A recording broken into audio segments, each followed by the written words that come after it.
Welcome everyone to my Raw review for July the 2nd, 2012. Show emanated from Laredo, Texas. And the show kicked off with John Cena in the ring. Or coming down to the ring anyway. Wow, what a concept, huh? But anyway, he's talking about Money in the Bank and how he has been in it before and how it will be a challenge and this, that, and the other thing. This goes on for about 2-3 minutes, and then you get Daniel Bryan out there, and he's for a little bit he just more or less just saying yes all the time. But then you get CM Punk out there, and he basically steals Daniel Bryan's catchphrase of yes. Then hallelujah, we get Chris Jericho out there, and he basically steals the segment. And he's talking to Daniel Bryan about how he can expand on his catchphrases and whatnot, you know. You get a little bit of the old Y2J talking about, would you please shut the hell up? And then you get Kane out there, and then right after that you get Big Show, and then you get a big pull apart, and you get a big melee ensuing, and Big Show is the last guy in the ring. Well, I guess that's just showing his dominance again. If anything, this segment did do two things. It did set up a little more towards Money in the Bank. And you got a couple matches for later on tonight. Big Show and Kane in a no DQ match. And then the main event, which was announced at the beginning of the show, John Cena and CM Punk against Chris Jericho and Daniel Bryan. So you got that.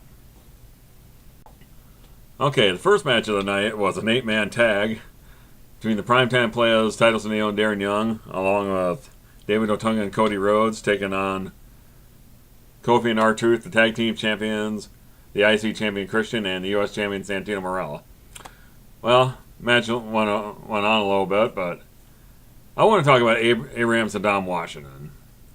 To me, I don't know what you guys think about it out there, but to me, I think he's like a 21st century version of the Mouth of the South, Jimmy Hart. I mean, yeah, he doesn't have a megaphone, but he's got his little headset microphone. You can hear everything he's saying, talking to his guys, and he's telling Kofi to get up. Or stay down, Kofi. Stay down, Kofi. But anyway, O'Neil and Young take off first.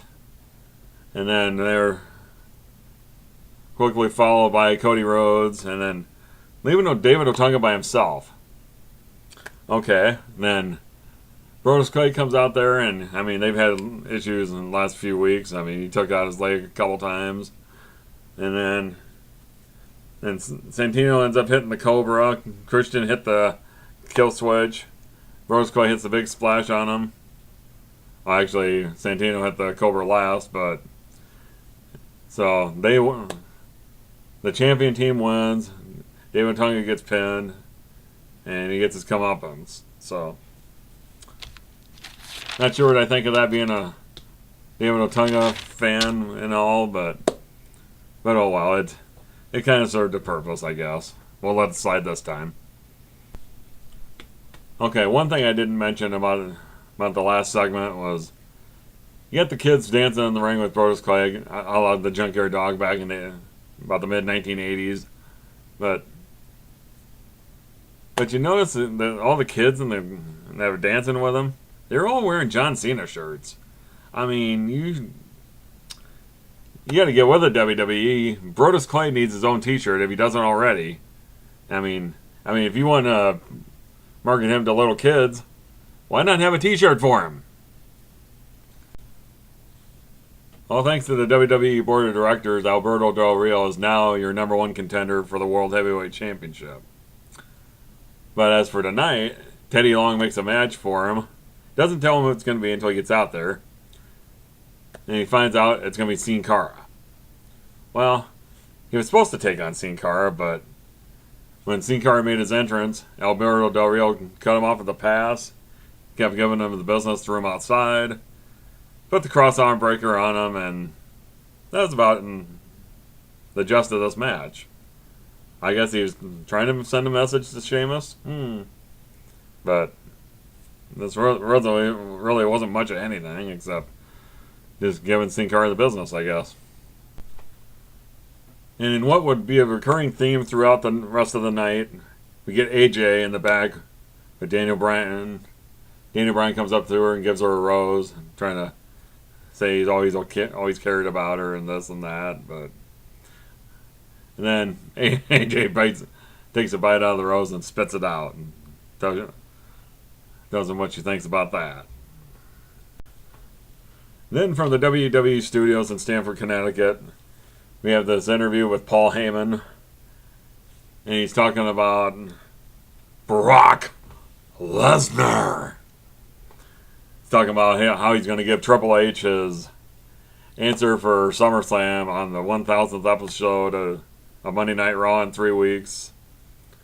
And talking about an exit strategy for Triple H. Good. And he more or less says it'll be a mercy killing.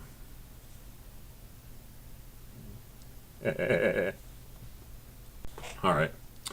1 hour main event time. It's Sheamus against Dolph Ziggler. Again. But this time, they got him in a mixed tag team match. Sheamus along with AJ, along with Dolph Ziggler and Vicky Guerrero. Well, Sheamus and Ziggler, if you've seen one of their matches, you've seen them all. I mean, they had a lot of good action like they usually do, but this is more designed to get AJ more over against Vicky Guerrero. AJ wins by pinfall with the Shining Wizard, and that's all there is to this match, really. But do we really need to see Sheamus and Ziggler again? Seriously? And so, right after the match, AJ ends up going to the back, right after she pins Vicky, and going, yes, yes, yes.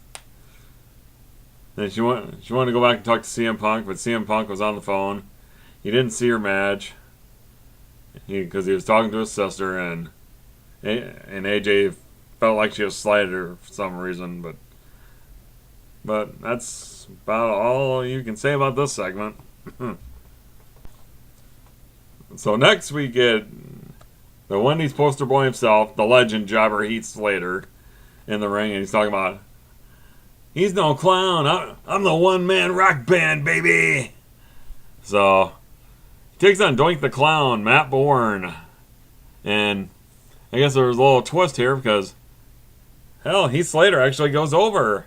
He goes over on Doink the Clown. And then right after the match, we get an appearance by one DDP himself, Diamond Dallas Page. He comes in the ring, he shakes Slater's hand, and he promptly gives him the Diamond Cutter. Randy Orton, you could take some pointers from DDP on how to properly deliver your move that you stole from Diamond Dallas Page. You're welcome. So we get the Big Show versus Kane in a no DQ match, which was announced on Twitter by Teddy Long earlier in the night. We haven't seen this match before. It's been a while, but anyway. It was your pretty much standard Big Show versus Kane match. Show wins clean after the choke slam on the chair, and that's basically all that there was to this match. Big Show wins.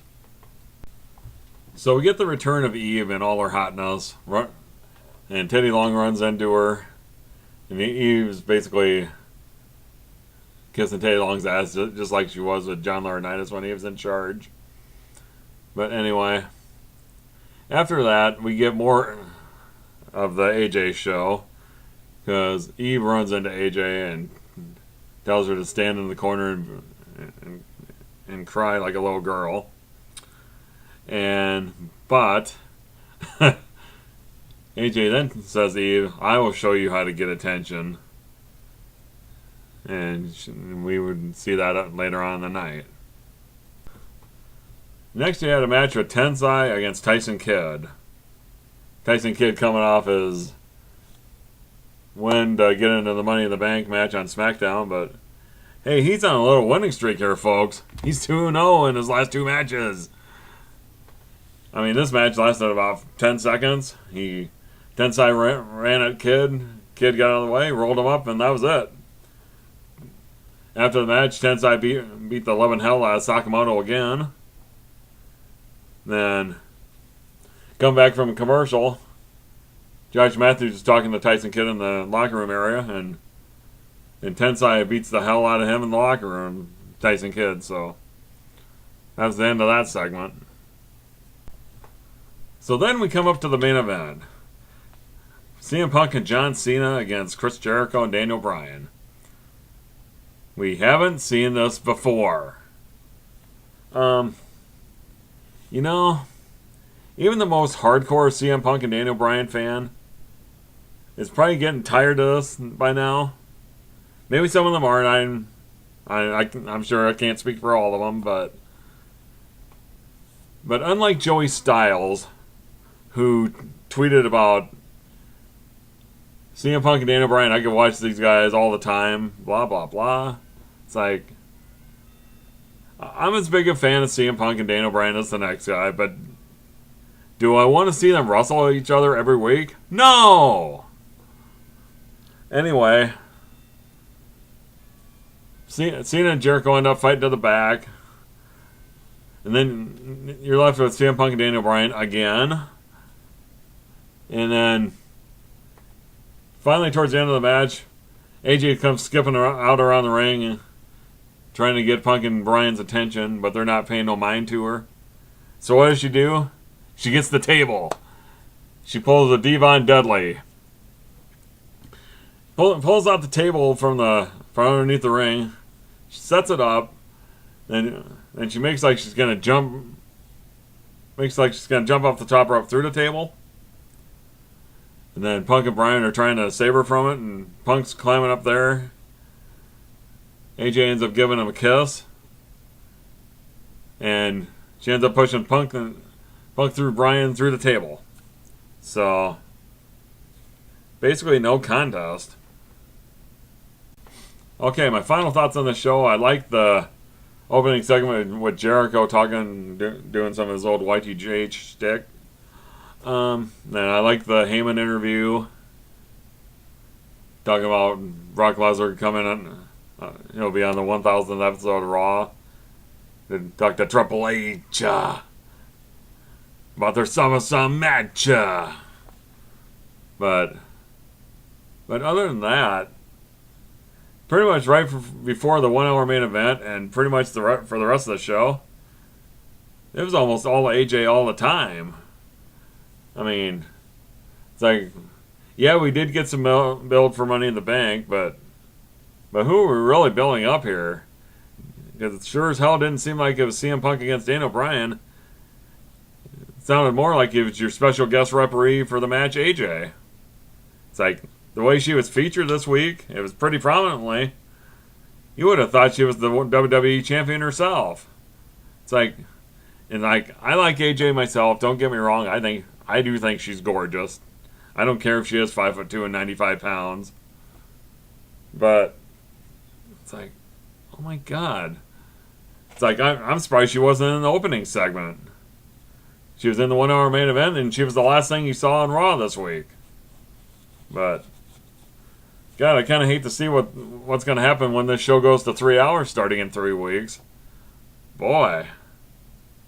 Anyway, let me know what you thought down below. I'm Marvelous Mark. I'm signing off. Goodbye.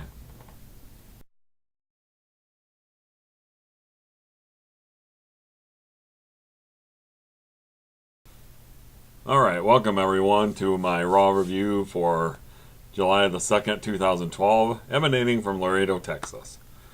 So the show kicked off this week with John Cena in the ring, and he's talking about Money in the Bank, and talking about how he hasn't been in it before, and what a challenge it's going to be. That's what I think about that.